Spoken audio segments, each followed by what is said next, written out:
Something is about to happen. There are secrets that will be revealed in Nigeria. And those secrets are high-profile secrets. It's not a rumor, but there's a coup. There was a coup plot, and people were rounded up. Those secrets is a secret that will expose the sitting government. The military has sit down. They have got a meeting 2 times.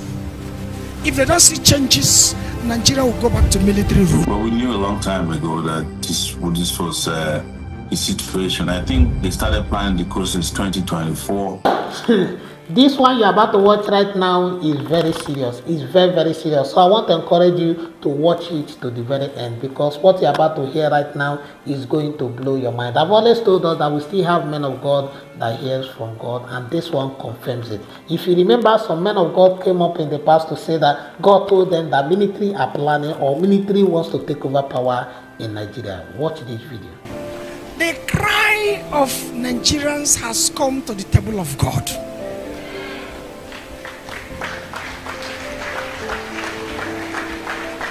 Something is about to happen. There are secrets that will be revealed in Nigeria. And those secrets are high-profile secrets. According to the Holy Spirit of truth, those secrets is a secret that will expose the sitting government. So says the Holy Spirit. And God says, now there is something that is going on. The military has sit down. They have got a meeting 2 times. If they don't see changes, Nigeria will go back to military rule. Right, so let's sit down. They are having meetings, the military. The military has got a meeting 2 times. They want things to change. And if it does not change, they will come in by force. So says the Holy Spirit. God is working. I'm sure you have watched that video. I'm sure you listened to everything the man of God said in that video. Now, I want you to listen to what Sowore said in this video. Please watch this video to the very end. I encourage you to watch this video to the end. Don't forget, share the video on social media platforms, share with your friends and loved ones. God bless you as you do so. Watch this video.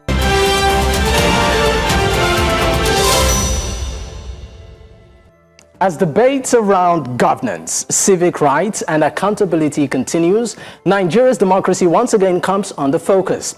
Recent developments have sparked conversation about how freedom of speech and also the right to protest are being exercised and protected. Tonight, we examine the state of democracy and freedom of speech in Nigeria and what these issues mean for the nation's democratic journey. Now, joining us to further discuss this is Sowore, the convener of #RevolutionNow movement. He joins virtually. It's great to have you again. Thank you for your time. Thank you for having me. Yeah. All right, I think we're having a bit of audio issues. I couldn't really get you, but let's get straight into the conversation right now. Let's do a bit of, what I call it, a drawback into the recent protest that happened. And of course, we know you were arrested, and then you are detained, and then released, and then held again, and now you're free. Can you just quickly walk us through, what happened during that period? Well, as you guys are aware, I was part of, I helped organize a TINUNU protests in Abuja and across many cities in the country. And prior to that, we did inform the police that there will be a protest and we're going to Aso Rock.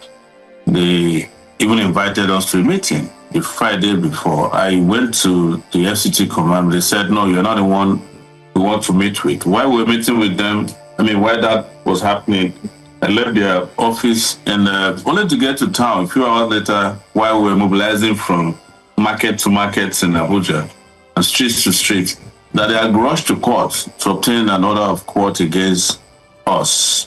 Initially, they wanted the judge to ban the protest altogether, but I think the judge was smart enough to avoid that pitfall. And then they went into the chambers of the judge to get a different order, which says we cannot march around sensitive areas. But it was specifically stated in the Schedule 3 of the order that we must be served on Friday. They made no effort to serve us. They put it on the internet that we've been stopped. They created a lot of misleading information in the public. So, but eventually, on the day of the protest, we did come out and we were brutally attacked. So I left the scene of the initial scene of the protest in front of Transcorp. And we successfully mobilized and had the protests around Abuja. Markets were shut down from Abuja to Akure and the southeast. I had parts of Port Harcourt, Kano. All over, it was a successful protest. And I think that's what got them upset, that they couldn't frustrate the protest. So some of our colleagues were arrested on that Monday. They were tortured. And I went to the SCT command, met with them, and told them I was the organizer of the protest, that they could arrest me if they want and leave all these innocent persons. They were 13 in number at that point. But they said, no, they didn't even say anything about it, because then they promised that they will release them on bail. Only for us to get outside of the SCT command after we met with them. Once CSP Barao Ilyas came to me and took a walk with me, he was saying, can you move people out of here? That was the 6th place we visited on the day of the protest. And next, he mobilized some mobile policemen and started attacking us right in front of the FCT command, and we left. So we discovered that they took them to Kuje. They didn't inform their lawyers. First, they took them to the place they call Advert, which is what used to be former SARS torture chamber in Abuja. It's still there. And then next day, drove them to Kuje. We ran to Kuje. Before we got there, the judge had denied them bail because he said the lawyer that showed up said their original lawyer, Barrister Maxwell Okpara, was on his way, and the judge just summarily denied them bail and remanded them in prison. So we came back to town. Next day was Kano's trial. I also had a trial at the Federal High Court, but the judge didn't show up. So I went and tried to enter into the courtroom where Kano's trial was taking place. They didn't let me in, so I hung around and met with him briefly. First time I met him since 2019, and uploaded the meeting on my social media handles. Next thing, I was standing in front of the court and the police officer came by and said the commissioner would like to see me. So I followed him and I met the DCP CID, and he said, we'd like to know more about the protest. I said, but this is weird. I was here, you say you don't need me. I came here the other day, I talked to you, say you are releasing, and the next day I said, this is very sad that this is what the police has become. And they started to get rude with me, and he invited this same CSP Oyasu Morale to go and interrogate me. So I got upstairs, he presented some paper, I said you should write statement. I don't write statement, I'm not going to write any statement. There's no crime here. And because I knew they had planned it. Next, they brought a vehicle and took me to their detention center, same abattoir. The same and abattoir? Detained me overnight. Yes. Detained me overnight and then took me to Kuje Magistrate Court, where they took the other guys. And when we arrived there, they brought the other guys and then charged me along with them. And we took a plea, we were granted bail. Where the bail was granted, I saw Barao, this same CSP Barao, and Adama, who is the chief legal officer of the FCT command, go into the judge's chamber. So I followed them. As I was about to follow them, Barao had seized my phone from one of my assistants, and I had to collect my phone back from him. While we were having the argument, they told the judge to leave, that there's going to be a crisis, they can't guarantee his safety. But before he left, they got him to sign my remand order. Well, at that point, we had already concluded our bail conditions, because there were simple bail conditions. The Jade Onju and our bail people were there, so it was kind of liberal. So what was yes. just to cut to it, what was now the reason, the main, even though we know that there is, no, reason out there, what was the reason they held you for? Peace. And they claimed in the order that we violated court order by embarking on the protest. But what I know about law, I'm not a lawyer, is that if you go to a court to seek an order and there's a violation of that court order, it's called contempt. You go and file your form 48 and 49 to commit the person to prison. But they never did, because they know that they won't have any valid grounds in court. So they took laws into their hand and claimed that our arraignment was based on a violation of court order, that we were trying to enter into one of the restricted areas. I never heard of it before, that a constitutionally restricted area exists in Nigeria. where you can't protest. All right. Just before we go on this break, please, talking about the restricted, I mean, quote unquote, restricted areas that they accused you of breaching during the protest. Were you aware of it prior to the protest, of these restricted areas? That's what I was telling you. We're supposed to have been served with the court order. They never served us. All right. So it is only when you serve that the order can be activated. They never did. All right. Thank you so much. We'll go on a quick break. When we return, we'll definitely dig more on the impact of protest and some of the challenges that have been experienced even in the country's nascent democracy. Stay with us. We'll be right back.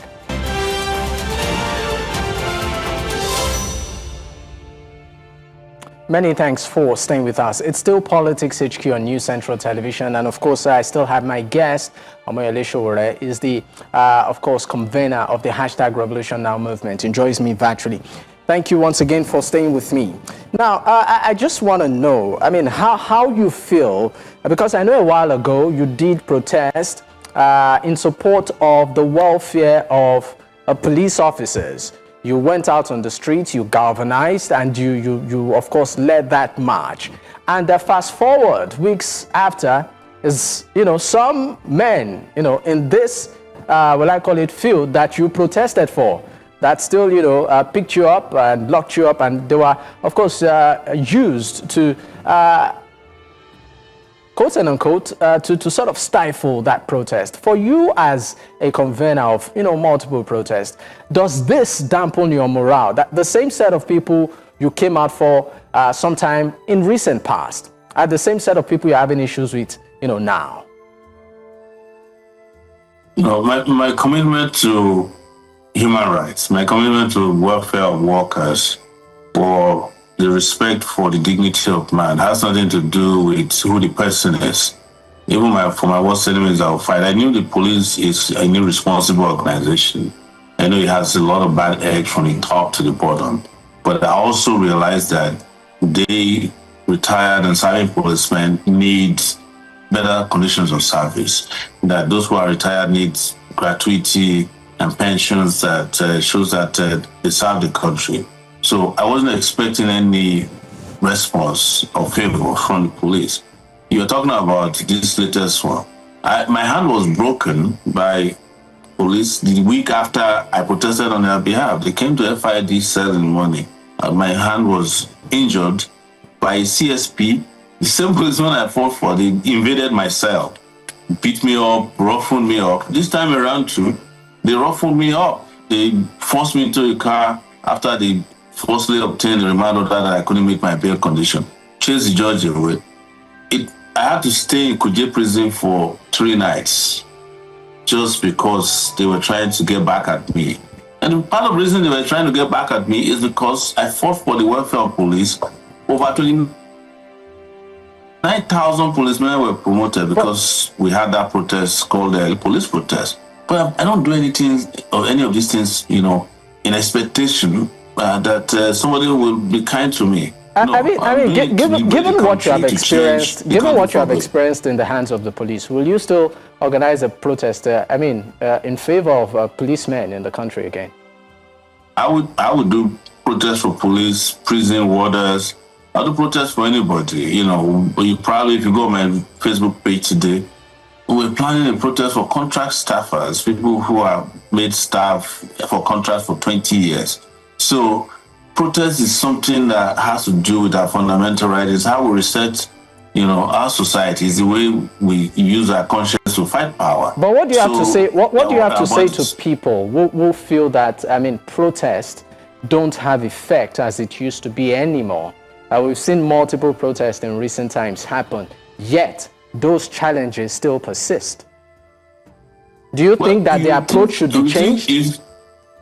Those who say so are saying so because they don't know how much they don't let people know the kind of changes that happen when a protest happens. That's part of the strategy of the state, to make people feel like protest is useless. I just told you now, and I'm sure you didn't know, that over 29,000 policemen who had not been promoted from 8 years were promoted because of the protest. Even the guy whose video I uploaded to my Facebook page, who said was paid 2 million naira as gratuity eventually got 6 million. Now, there's a major debate to create a police pension board, which should give them better conditions of service. There are conversations that are happening because of protests that otherwise would not have happened. So I know this because I've been involved in a lot of protests. It was protests that brought us democracy. And let me tell you, all these people that tell you protest doesn't work, protest, you go and cheat them today, they will protest. There's likely no former Nigerian president that has ever protested before. Obasanjo protested, Buhari protested, Tinubu not only protested, he was paying people for protests in this country until he became president. People protested for Goodluck Jonathan when he was hemmed in by the Yaradua Kappa. Is that also, sorry to interrupt you, Omole Riale. You have listed a couple of presidents who followed the line of protest. Is that also your strategy to get to the top?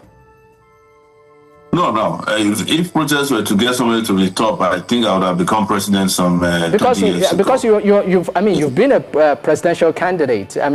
A couple of times. So one might want to say maybe that is your strategy to get there. No, I was protesting when I had no political interest. So I'm just trying to correct the impression that I'm not trying to do protest to power. That is what the APC people did. My own partisan involvement in politics is to fundamentally change Nigeria. The people who will become the next president may be people who have never protested before. So I'm just trying to tell you that, yes, I know that trick question, but that's not my intention. I've been protesting since I was 21 years old, when I wasn't qualified to be president, even if I wanted to be. Okay, but since you said that, so what's in it for you? Betterment of the country. I'm hoping that in protesting all these terrible conditions, everybody can be conscientized, mobilized, and educated enough to seek total liberation one day. Because ultimately, it is when we put our feet on the ground, everybody protesting at once is called a revolution. Now, let's talk about protest and how this current administration has handled it. I'm talking about the APC government since it assumed power. You said that quite a couple of them were part and parcel of protest in the past. But do we still see a government that is a product of protest rating protests now? This APC regime, the All Progressives Congress, has treated protests the worst almost in the history of democratic rule. You remember Lekki Toll Gate, where they opened fire on protesters, even during military rule in this country. I don't remember, except in Ikorodu Road when Abacha was passing away protesting against G12, and he said his convoy was intercepted or interrupted, and he opened fire on people. We were almost killed on that day too, killed several people. Since then, the APC regime under Buhari was the first to kill that number of persons for protest. They killed Lekki Toll Gate people. They massacred Shiites for protesting. What led to the massacre of Shiites was a protest in which an army officer claimed that, one of the protesters touched his chest in uniform. They went and mobilized at night and killed them and buried them in shallow graves. Tinubu is doing it. One of the reasons why I started my campaign against Advert was how he handled the August 2024 Advert governance protest. How he picked up kids, shot at people indiscriminately across the north in particular. And then there was no remorse. Till today, he denies it. But he was the first Inspector General of Police who used his office to charge underage kids for treason. And some people have forgotten. And since then, I said, well, this guy have no place in modern, in a democratic society and in a modern police place. So that was cause of it. So I can tell you categorically that these guys don't want expression of opinions, like freedom of movement or freedom to protest. They use the courts the most. They have judges who do their bidding when it comes to what they call Cybercrime Act Any little thing you say about an APC person, you're in jail. You know, anything you say about any protest, you're in jail. High-handedness, they're brutal at, protesters. But what I can tell you is that minds are hardening, and one day they'll get their comeuppance. All right, let's move away from protest and let's talk about a recent development that came, even though it's pretty much at the level of the shadows, and that's the rumor of a coup plot that has been at the center of conversations. We recently saw Mr. President even overhaul his service chiefs. I mean, with all of these recent developments, what's your take on Sowore? Well, as you are aware, it's not a rumor, but there's a coup. There was a coup plot, and people were rounded up. And the revolution came from Sahara reporters. The newspaper I found it, and their reaction. It's fake news. They sponsored their trolls. They were attacking everybody who revealed this. Well, we knew a long time ago that this was the situation. I think they started planning the coup since 2024. And I think it was foiled in 2025. They started, and, from the intel that you have, they started the planning from 2024. Yes. Some of the sources that I spoke to told me that part of the reason the crackdown was very hard on the bad governance was because they knew around that time that some people were planning a coup. And I think some arrests of military officers were made around that period too. So if you notice during bad governance, their major grasp was that, there was Russian flags on the street and this would promote coup. And it was a time that all these Sahel countries had been taken over by military jackboots. So they started that around 2024, from what I heard. So, but I think maybe they didn't strike then and then they kept monitoring some of them. A lot of them are disgruntled officers in the Nigerian army who felt that things are not going the way they should. But let me make it very clear, I can never support military rule. Again, I've seen the worst military rule in my lifetime. Nobody can come and tell me, fellow Nigeria, we know things are wrong. These military guys that are planning to take over, that are planning coup, will be worse than the civilians we have. What we should do, and I've said this, anybody who loves Nigeria, it's all of us to take on the system at once, have a revolution. You get another government in uniform. All these army generals we're seeing, colonels, and all that, they're the reason why there's insecurity in the country. Some of the most undisciplined set of people you can imagine in the country, corrupt, they own real estate in Abuja. They're the ones, some of them supplying weapons to terrorists and bandits. So I'm never going to support a military takeover of power. I'm just giving you information that I have. All right. Just before I let you know, do you think that this recent overhaul of the security chiefs by Mr. President would improve the security situation in the country? A simple answer. If he was serious, and you can accuse me of bias, he should have fired Advert. Then I would know that he wants to improve the security architecture. I think one military guy said today that even in all of this, you should go and overhaul the police. That tells you that this is a joke. All right. It's been a pleasure having this conversation with you, Sowore, convener, #RevolutionNow movement. Thank you for your time. Thanks for having me. I'm sure you have watched that video. Now, please let me know your thought and your opinion in the comment section. Now, I'm not going to say anything. I'm not going to debate. I'm not going to try to analyze any of this thing because I've been talking about this thing for a very long time. The only thing I'm going to ask us to do is that we do well to pray for our country, Nigeria, because the devil is cooking up something.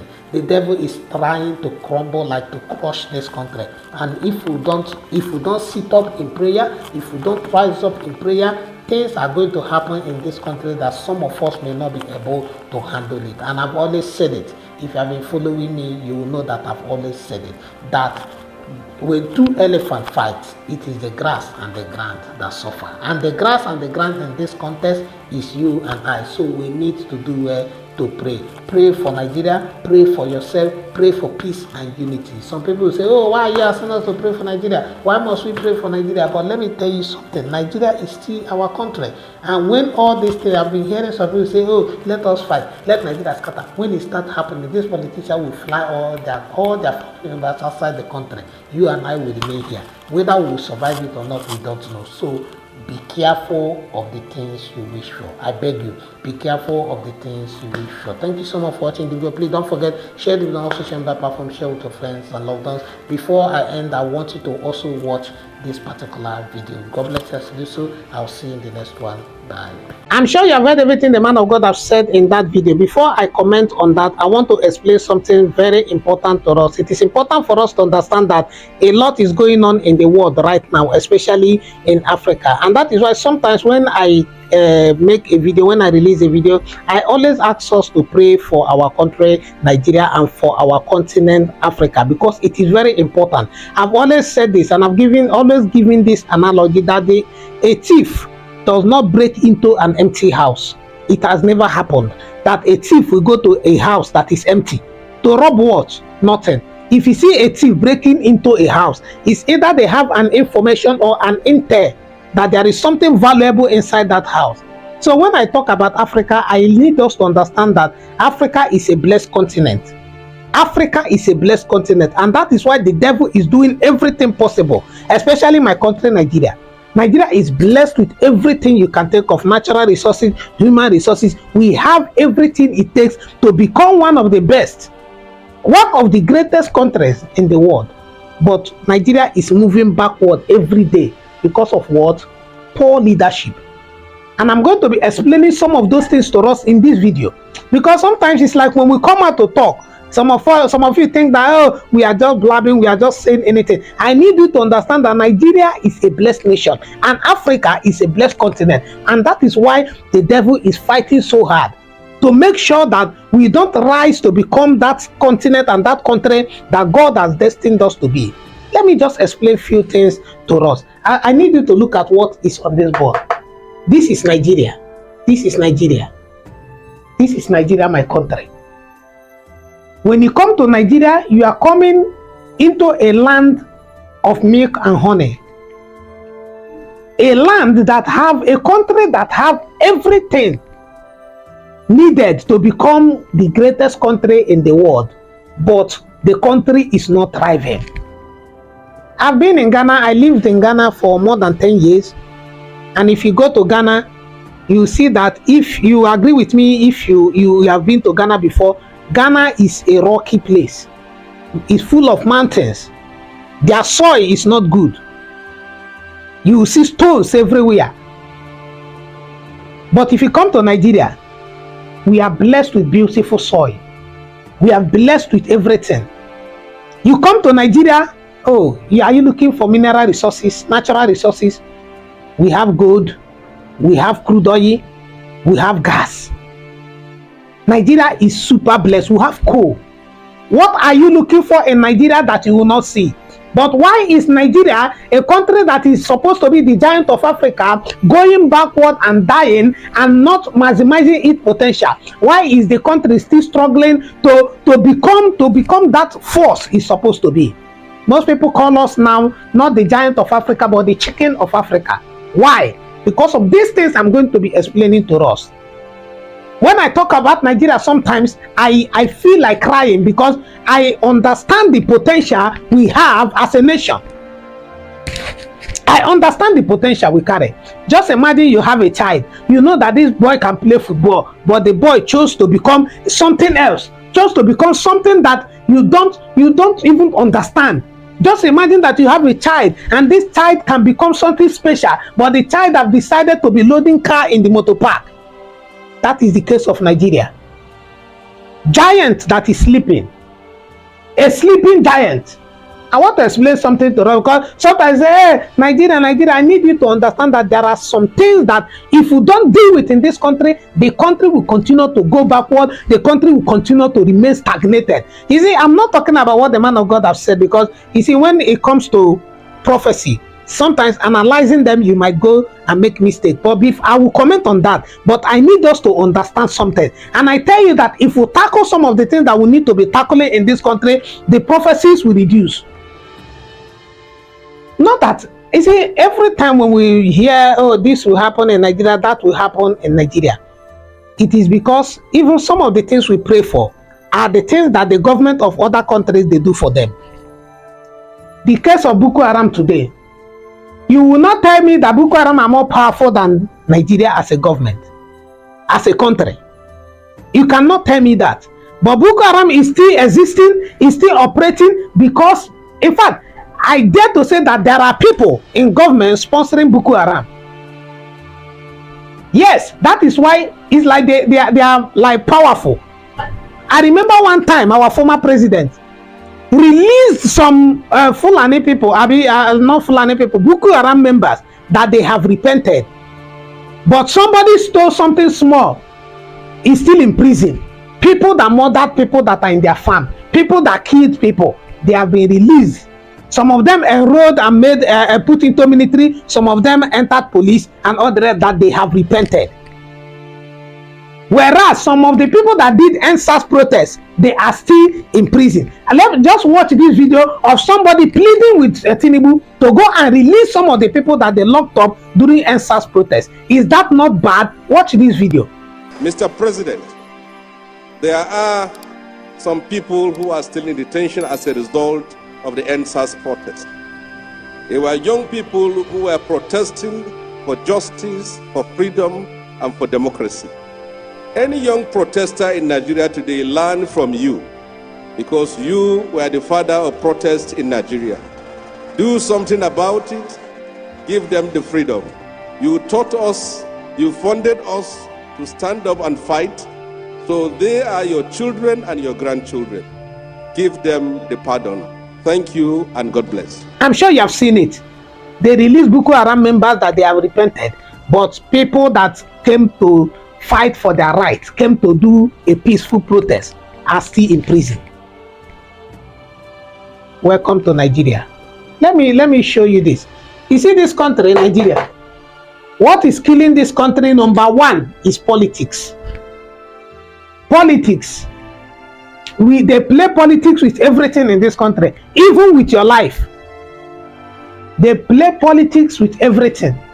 And it has become so sad that you see a young person like me who should be fighting for the interest and defending the interest of this country, also joining these old men, these people that are supposed to be our leaders, that have turned misleaders to play politics. Because I no longer call them leaders, I call them our misleaders. They are not leading us, but they are rather misleading us. You see young people joining them. Why? Because of party spirit. I belong to APC. I belong to PDP. I belong to this. I belong to that. Rubbish. I've never in my life voted or supported any of this until P2B came. I did not support P2B because I'm an Igbo person. I did not support P2B because I belong to Labour Party. I did not support P2B because I know him from anywhere. I supported him because I looked at him, his manifesto and everything, and I knew in my heart that this is the type of leader we need. That is why I supported him. So some people will say I don't do politics. I don't belong to any party.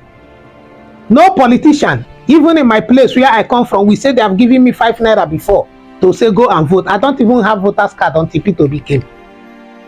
Because I know that your vote, even as we voted for P2B, did our vote count? No. Party, politics. And our people are following because of party. APC, PDP. And they are supporting rubbish. Go under the comment section. You see what young people like you and I are saying. Are saying with their mouth. Another thing. You see, Tinubu is becoming, I was seeing on social media where somebody is saying that Tinubu has become one of the most searched names on Google right now. When you talk about politics, you are talking about people like Tinubu, you are talking about P2B, You are talking about Sowore, Akpabio. All these people, we are looking at politics in Nigeria.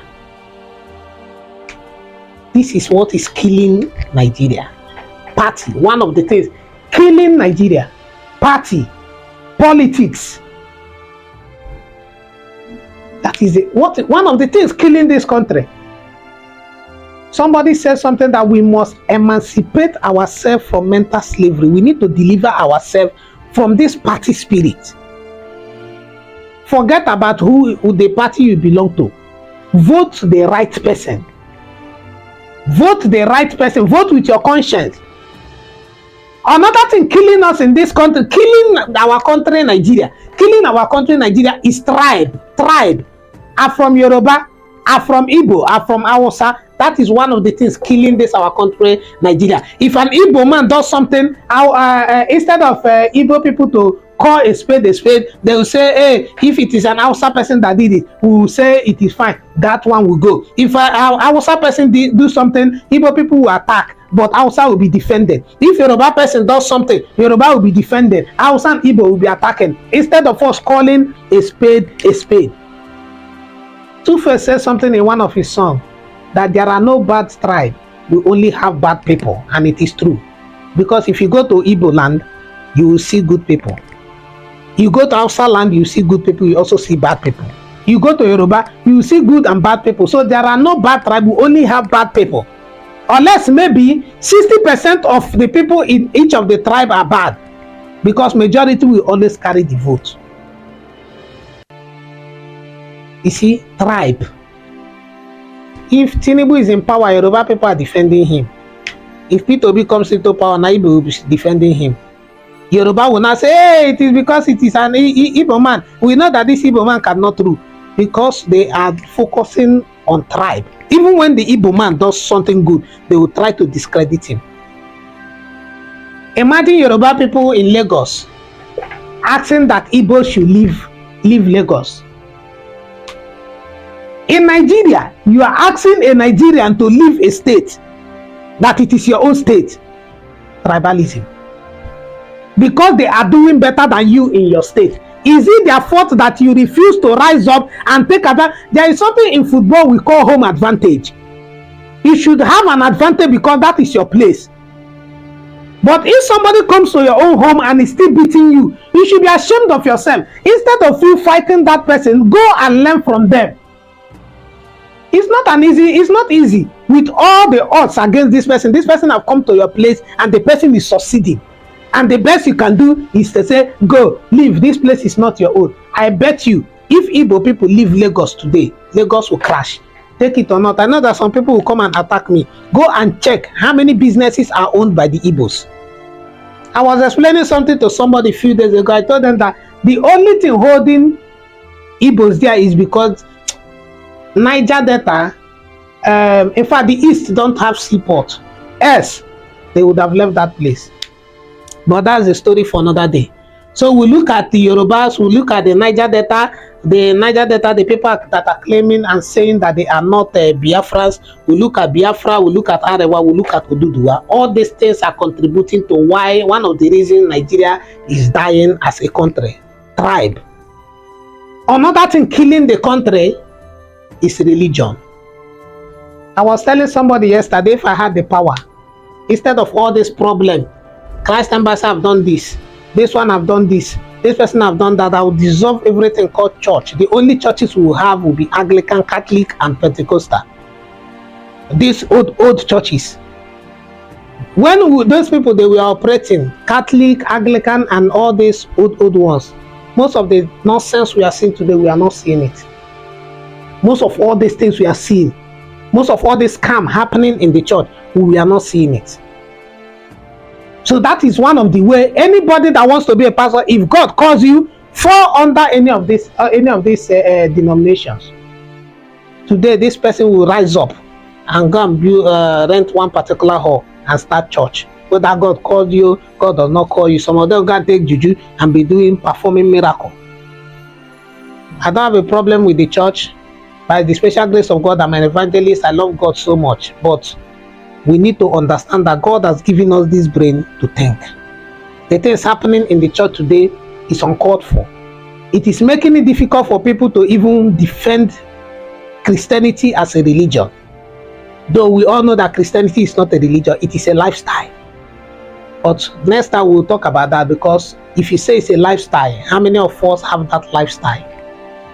That's a topic for another day. So under a religion, we have the Christians, we have the Muslims, we have the traditional people. These three don't agree. This one says this person is bad. This one says this person will go to hellfire. This person says this one is wrong. Even within in Christianity, this church is saying this church is the wrong one. This pastor is saying this one does not know how to preach. They are fighting each other. No unity, no love. If you look at the church and the things happening in the church, it will marvel you. You will be shocked. But by the special grace of God, I know that everything is going to be all right. You look at the mosque, you look at the case of Mercy Chinwo, and the things Ebedamina is coming to expose, and the case of tithe. A lot is happening. I'm not going to comment too much on all these things before they start attacking me. These things I've mentioned are the things killing this our country, Nigeria. Talking about what the man of God have said, I know you're expecting me to talk too much about that. I will not say anything. I will say what most of you don't like me to say. Pray for our country, Nigeria. Let us do well to pray for Nigeria. Nigeria is the only country we have. Some of you will say, oh, I'm not a Nigerian, I'm not this. But I will ask you, if you are traveling now, which passport do you travel with?